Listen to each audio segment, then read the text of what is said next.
आप देख रहे हैं अजीत भारती के साथ भारत संता न्यूज। सभी दर्शक भाइयों को नमस्कार।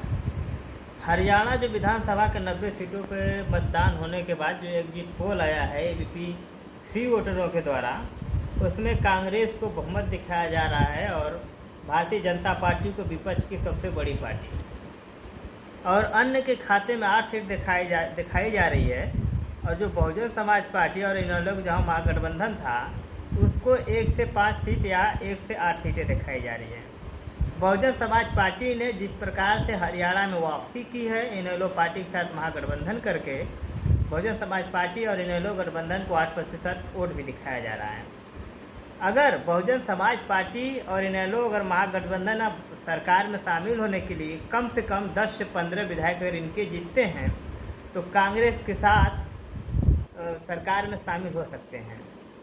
अब बात कर लेते हैं हम लोग कि अगर इस सरकार की जो पहले ओवर कॉन्फिडेंस था बहुजन समाज पार्टी के नेता, जो मैं लगातार कहता रहा कि ओवर कॉन्फिडेंस लोगों को मुश्किल में डालेगा, क्योंकि मैं जान रहा था कि वहाँ पे सरकार में आने के लिए कम से कम 20 से 25 सीटों पे इनेलो और बहुजन समाज पार्टी का होना जरूरी है, जिसमें लोग अधिक सीटों पे प्रचार किए और सभी सीटों पर मेहनत किए, वोट प्रतिशत तो लाए, लेकिन जो सीट है और सीट में परिवर्तन नहीं ला पाए। जो भारतीय जनता पार्टी के सीट 10 से 12 होनी चाहिए, अच्छी खासी 25 सीटें हैं, इसलिए भारतीय जनता पार्टी का विरोध हरियाणा में भी काफ़ी जो माना जा रहा था वो नहीं हो पाया। लेकिन जो कांग्रेस है, एक बार फिर शैलजा को आगे करके हरियाणा में जिस तरह की कांग्रेस ने वापसी की है और कांग्रेस जम्मू कश्मीर में भी वापसी की है, तो ये 2 राज्यों में अगर कांग्रेस वापसी करती है तो भारतीय जनता पार्टी के लिए मुश्किल होगा।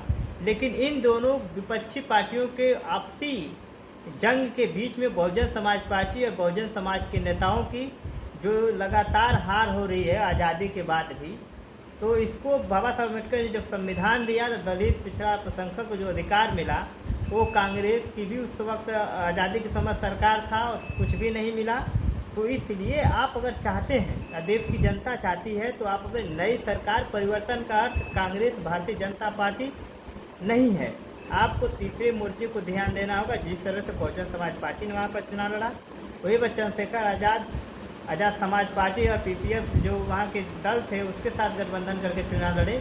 माना जा रहा है 1% वोट दोनों उस महागठबंधन को मिला है। ये बहुजन समाज के नेताओं को बड़ा झटका होगा। मुझे लगता है फिर पुनः उन्हें मेहनत करना होगा। सभी दर्शक भाइयों को अगर सरकार में बहुजन समाज पार्टी को लाना है तो हमें लगता है 15 सीट रहेगी तो बहुजन समाज पार्टी इनेलो महागठबंधन की सरकार में आ सकती है। जय हिंद, जय भारत।